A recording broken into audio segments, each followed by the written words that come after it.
तेरे इश्क में देख के आ रहा हूँ मैं थिएटर से, starring Dhanush, Kriti Sanon and is directed by Anand L Rai. क्या बोलूँ मैं इस फिल्म के बारे में यार। क्या था ये फिल्म यार। मतलब देखो, एक चीज़ मैं क्लियर करना चाहता हूँ, फिल्म इज़ क्वाइट इंटरेस्टिंग। इसमें कोई बोरिंग मोमेंट तो है ही नहीं। It's really really interesting.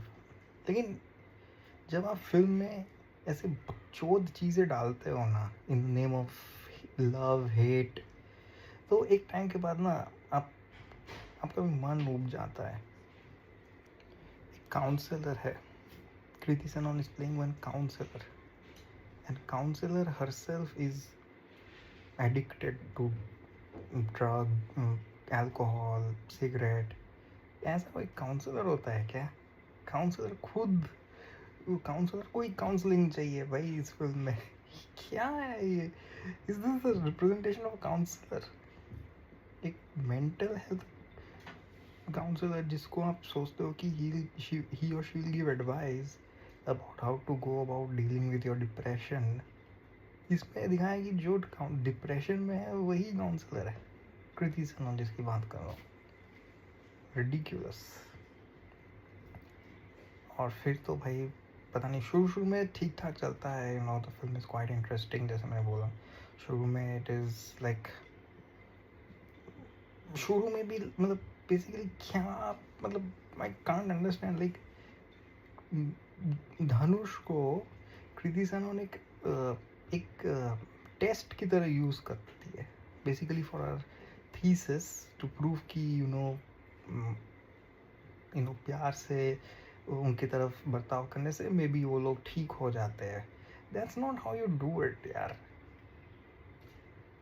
ऐसे किसी को ऐसे नकली प्यार दिखा के उनसे प्यार करना, ये सब, एंड देन यू से कि भाई ये तो मैंने थीसिस के काम के लिए यूज़ किया था। ये कहाँ से ये एक प्रॉपर काउंसलिंग है यार? सो आई डोंट नो, बहुत ही प्रॉब्लमेटिक फिल्म है, हाईली प्रॉब्लमेटिक। एंड और फिर सेकेंड हाफ में जाके तो क्लाइमैक्स की तरफ तो मतलब कुछ भी हो रहा है, कुछ भी हो रहा है। मतलब यू हैव नो आइडिया ये किस साइड में चला जाता है। You have no idea. Full scale war film में बदल जाता है। ये आनंद एल राय अपने फिल्मों में पता नहीं कुछ भी फैंटेसी चीज़ें डालते रहता है। ऐसी ऐसे ऐसे लव स्टोरी नहीं बनती है बॉस। थोड़ा एक डिग्निटी मेंटेन करना चाहिए ऐसे फिल्मों में। ऊपर से देयर सर्टेन सीक्वेंस जहाँ पे जेन्युइनली मुझे हंसी आ रही थी। Like for example, there one sequence जहाँ पे धनुष कृति सनोन के किसी घर पे एक इवेंट पे वो घुस जाता है। वहाँ पे लिटरली वो मैक्रो इकोनॉमिक्स टर्म्स में बात करने लगता है। GDP rises, if the RBI raises the rate and they by reserves. तो वो मुझे बड़ा फनी लगा, क्योंकि मैं खुद मैक्रो इकोनॉमिक्स का एग्ज़ाम दिया था कुछ दिन पहले, तो वो बड़ा फनी सा लगा था। And certain sequences are very illogical as well. कोई लॉजिक नहीं है। लाइक एक सीन है, वही वाला सीन मैं उसी की बात कर रहा हूँ, जहाँ पे धनुष कृति सेनन के एक इवेंट, घर पे एक इवेंट चल रहा है, वहाँ पे वो घुसने जाता है शुरू में। वहाँ पे उसको पुलिस वाले रोक लेते हैं। He has no weapons, nothing, but police वाले उसको रोकने की कोशिश करते हैं, ठीक है। But the second time when he comes back, just in a few moments later, when he comes back with literally like Molotov लेके आता है। वो मोलोटोव कॉकटेल बॉटल्स लेके आता है, पेट्रोल भरे हुए बॉटल्स लेके आता है, आराम से घुस जाता है भाई घर के अंदर। कोई लॉजिक है इस बात का? एंड कृति सेना के कैरेक्टर का जो ट्रांसफॉर्मेशन होता है, it is just pathetic to watch. मतलब कोई लॉजिक नहीं, कुछ नहीं है। ये टॉक्सिक लव का जो एक वेव चल रहा है, ये it has to have some kind of logic and dignity. थोड़ा सेंस बनाना चाहिए। इसमें कोई सेंस ही नहीं है।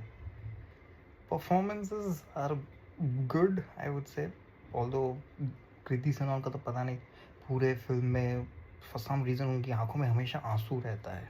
ऑलमोस्ट हर सीन में लगती है कि वो रो देगी, ऐसा लगता है। और धनुष का तो मतलब वो जो एक तमिल एक्सेंट है, साउथ वाला एक्सेंट, वो बार-बार बीच में ना चुभती रहती है। ठीक है, although he has done a pretty good job I would say. बाकी I think Prakash Raj has done a very good job. Prakash Raj आदमी बड़ा सी टाइप का है, लेकिन फ़िल्म में उसने काम बहुत सही किया है। There is one sequence in the second half, वो आपका दिल तोड़ के रख देगा। मतलब वो सीन देखने, मतलब दिल, आपका दिल completely, mind and heart will be shattered seeing that scene. I will not mention what it is, but it is like that. वो पूरा एक सीक्वेंस है, ठीक है।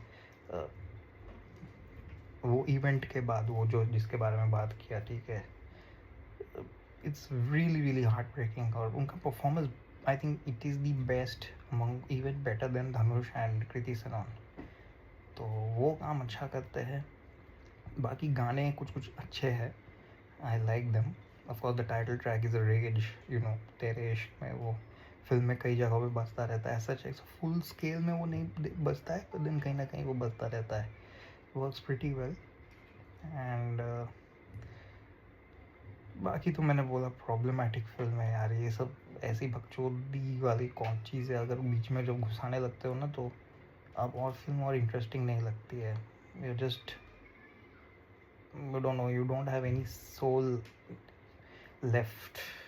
कोई इमोशंस बचे नहीं रहते हैं when this film goes into that बकचोद रीजन। एक्चुअली शुरू से ही देखा जाए तो कुछ खास इमोशंस है नहीं इस फिल्म में, कोई सोल ही नहीं है इस फिल्म में। It's good for a decent, it's good for a one time watch, but otherwise I would say it's actually overall देखा जाए तो it's an average film। ठीक है, बहुत ही average film है। Like just for the interesting sake, the film is watchable। and या बहुत लोग सोच रहे थे कि इसमें रांझना का भी कनेक्ट है। yes, there is a Raanjhanaa connect and a full scale Raanjhanaa connect है। तो वेट फॉर इट। अगर आपको पता नहीं है तो मैं रुइन नहीं करना चाहता वो कहाँ पे आता है, कैसे आता है, बट इट इज़ देयर। तो yeah, filled with illogical sequences, पूरा फिल्म ही इलॉजिकल हो जाता है towards the end. It is what it is. और कैरेक्टर्स का कोई आता पता नहीं, कोई लॉजिक नहीं है। कैरेक्टर्स भी लॉजिकल क्रिएट हुए हैं, शुरू से ही एक्चुअली लॉजिकल चलता है, कोई माथा मुंडू नहीं है। ठीक है, ओवरऑल मैं इस फिल्म को 2 स्टार्स दूंगा यार। Just good, decent, good for, or decent for one time watch.